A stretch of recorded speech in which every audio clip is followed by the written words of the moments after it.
পরিবেশ ও জীববৈচিত্র্যের সামঞ্জস্য আনতে না পারলে টেকসই উন্নয়ন সম্ভব নয় বলে মন্তব্য করেছেন পরিবেশ মন্ত্রী আব্দুল আওয়াল মিন্টু। সবাই হই সচেতন, বাঘ করি সংরক্ষণ।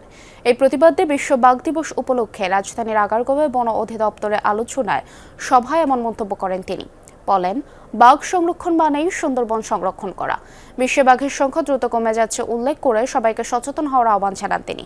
তবে সুন্দরবনে ক্রমান্বয়ে বাঘের সংখ্যা বাড়ছে উল্লেখ করে তিনি বলেন, পরিবেশ ও বন্যপ্রাণী রক্ষা সরকার জিরো টলারেন্স নীতি গ্রহণ করেছেন। আলোচনা সভায় পরিবেশ, বন ও জলবায়ু পরিবর্তন বিষয়ক মন্ত্রণালয়ের প্রতিমন্ত্রী শেখ ফরিদুল ইসলাম জানান, নানা অভিযানের মাধ্যমে সুন্দরবনে শান্তি ফিরিয়ে আনতে কাজ করছে সরকার।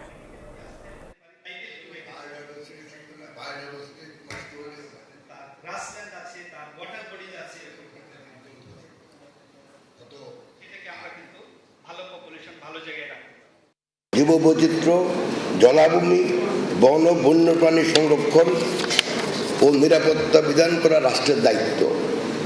আমি মনে করি শুধু রাষ্ট্র না, এটা প্রতি মানুষের দায়িত্ব। প্রত্যেকে যদি আমরা নিজের দায়িত্ব বহন না করি তাহলে কিন্তু কোনো সমাজের কোনোদিন উন্নয়ন হবে না। তাই আসুন আমরা সকলে নিজ নিজ অবস্থান থেকে বাঘ সংরক্ষণের দায়িত্ব পালন করি।